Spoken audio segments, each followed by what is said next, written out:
Hello everyone, my name is Zihaoling.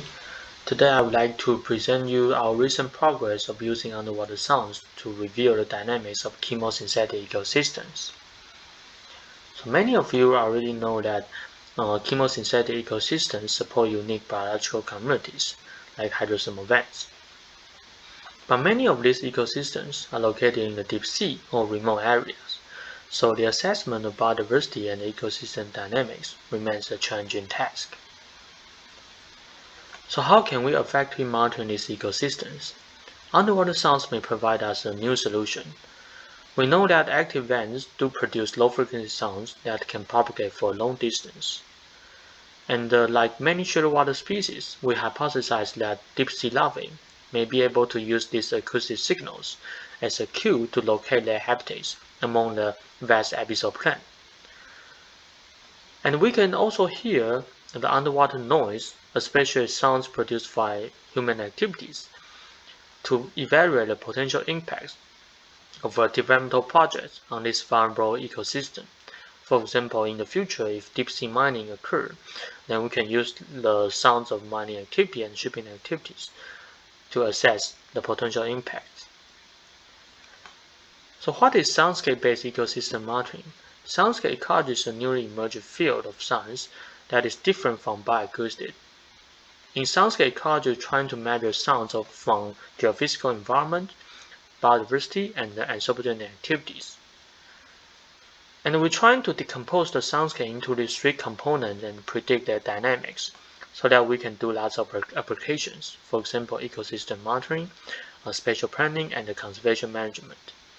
And the development of autonomous recorder can allow us to pick up sounds from a large area, and also it can generate long duration recordings so that we can assess the temporal variation from several seconds to several years. And the recent development of audio information retrieval and machine learning has allowed us effectively retrieve ecological information from long-duration recordings. For example, here we can visualize long-duration recordings by using the long-term spectrum. We can see the variation in terms of spectral and the temporal domains. So here the data shows the 3-day recordings from coral reef. And during the sunset and sunrise, we can hear the fish chorus and the salmon shrimp. And also during the daytime, we can hear lots of shipping activities. So we have developed machine learning models that can learn the hidden periodicity from long duration recordings. And then it can learn two dictionaries, one for biological activities, another one for shipping activities. So by using this model, we can effectively enhance biological sounds from the original noisy long-term spectrum. And we can also separate shipping activities.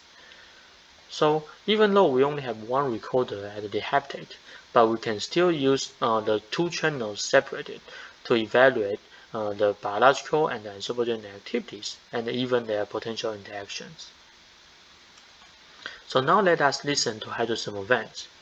So in this presentation, I will focus on two vent systems.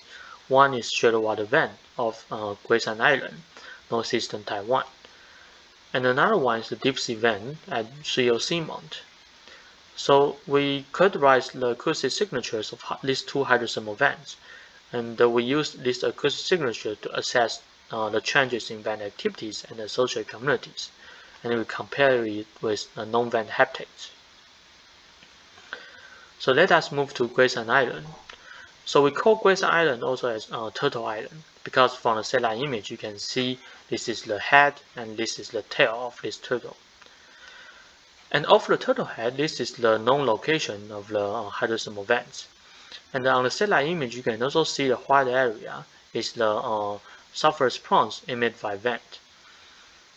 And depends on current and seasons, the prawn will also affect the northern part and the southern part. So this is the sulfurous prawns. And because of the significant sulfurous prawns, the biodiversity of the turtlehead is not very high. It's mostly dominated by the vent crab. And the rest of the island are dominated by coral-associated communities. So even within this small island, you can still see a clear transition from the vent to coral reef ecosystems. So if you have a chance to dive here, you will be able to see lots of bubbles produced from vent.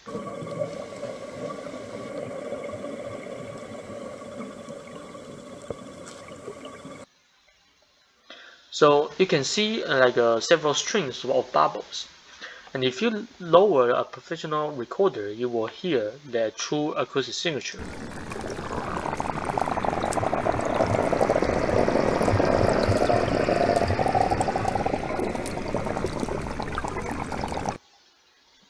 So look at the spectrum, you will see that high frequency, accompanied with the small bubble size, and then low frequency accompanied with large bubble size, and then move to high frequency again. And then we also can listen some low frequency rumbling only associated with the large bubble emission. So if you look at the recording up to several minutes, then you can actually count how many strings of bubbles emit from the vent crust.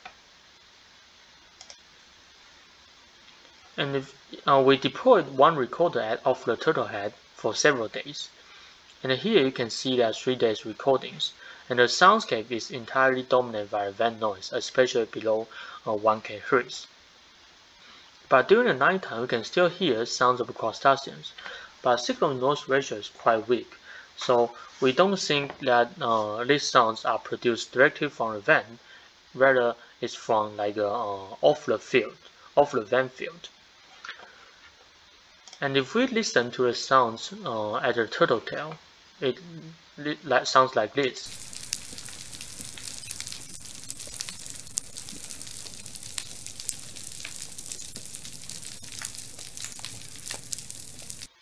So this is the very typical coral reef soundscape. During the nighttime, you can hear so many snaps, so that it forms some kind of chorus. And during the sunset, you can hear several types of fish chorus. And during the daytime, you can hear a large number of shipping activities, because this island is a famous tourist attraction. But if we move the recorder to a transitional zone between the turtle head and the turtle tail, then you can see that the soundscape is somehow a mixture between the two ecosystems.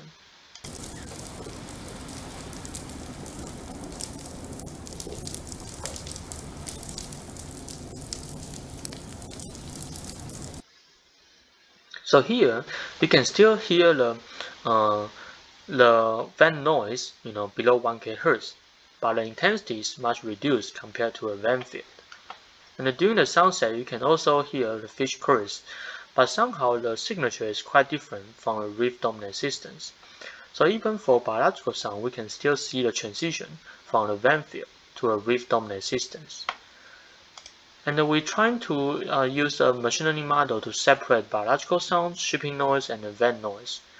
So again, we can see that at the reef-dominant systems, the biological sounds dominate the entire soundscapes, and then gradually reduced to a transitional zone and the vent-dominant systems.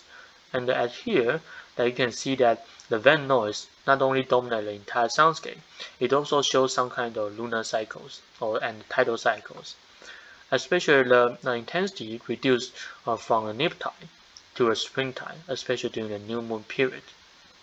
So it shows that around this island, there is a clear transition of soundscape from the vent to a reef-dominant systems, and even within the vent field, there are some daily and lunar variations. So we also do the spatial mapping by using drifting buoy and the bottom-mounted recorder, and we found that the distribution of vent sound is consistent with our previous knowledge of vent locations. And the biological sounds are most intense at the turtle tail and the northern part. And at the area where it might be influenced by the sulfurous plumb produced from vents, you can also see that the biological signals are not so intense. So this shows us that soundscape not only can reveal the variation of vent activities, it can also help us investigate how the vent activities impact the biological activities of reef habitats nearby the vent ecosystem. Then let us move to Suiyo Seamount. Suiyo Seamount is an active vent field with a loose chemosynthetic based community dominated by like vent mussel or some tuberworms. And this is the sound of Suiyo Seamount.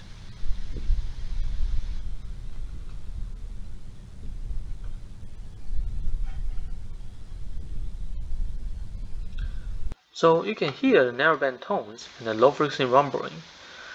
And if we deployed one recorder for several hours at a volatile vent, this black vent, then we can see that the narrowband tones continuously occur, but the low frequency rumbling only occur during the ebbing time or the low tide period.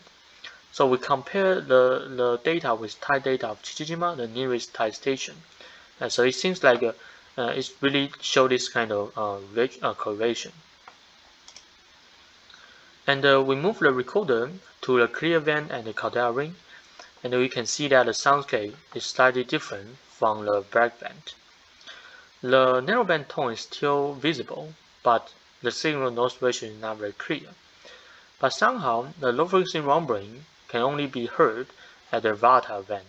So we think this is an interesting signal associated with volatile vent. And if we compare our data with other hydrothermal vent or the NW Rota 1 volcano at the Mariana Arc, we can see that low frequency signatures below 100 Hz do exist among different hydrothermal vents. And but the peak frequency and intensity somehow vary among different locations, probably because of the different cavity size and hydrothermal fluid dynamics.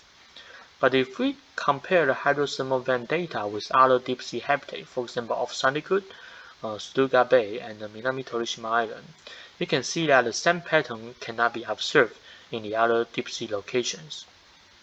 So this kind of narrowband tones and the broadband pulses below 100 Hz are the typical signatures of hydrothermal vents.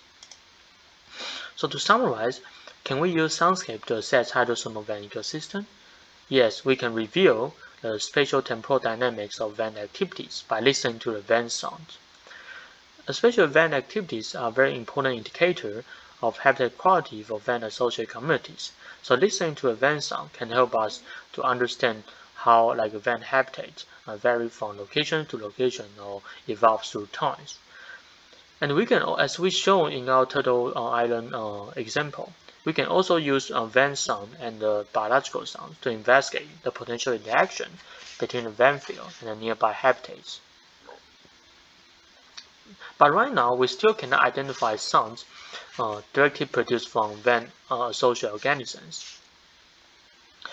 Probably they are masking by high-intensity venting noise because we know vent is a very noisy system. Another potential reason is that most of shearwater species, they only produce sounds during mating season or territory defending behaviors. But during our short duration recording, we cannot really see this kind of behaviors. So we really need more long-term recordings to identify the sounds of vent-associated organisms. And there are still many questions remain. If we want to use soundscapes to evaluate hydrothermal vent ecosystems, for example, like do sound intensity relate to the amount of fluid discharge and the temperatures, this will help us effectively predict the vent activity by listening to vent sound. And the most important is that can vent-associated organisms detect these low-frequency signals? This will help us to answer the hypothesis whether deep sea larvae can use hydrothermal vent sounds to locate their habitat. And like our previous discussion, we still need to know whether vent-associated organisms produce sounds. If we can answer all these questions, then we might be able to facilitate the impact assessment of deep sea mining by using the soundscape monitoring, and also to test the feasibility of using soundscape in monitoring the other chemosynthetic ecosystems. So if you are interested in this project, then maybe you can check our website of Ocean Biodiversity Project. This is an international soundscape monitoring project covering different ecosystems, including hydrothermal vent ecosystems. So part of the audio data presented here will be uploaded to our website very soon. And if you are interested in monitoring the other chemosynthetic ecosystem, we are also welcome your join. Thank you.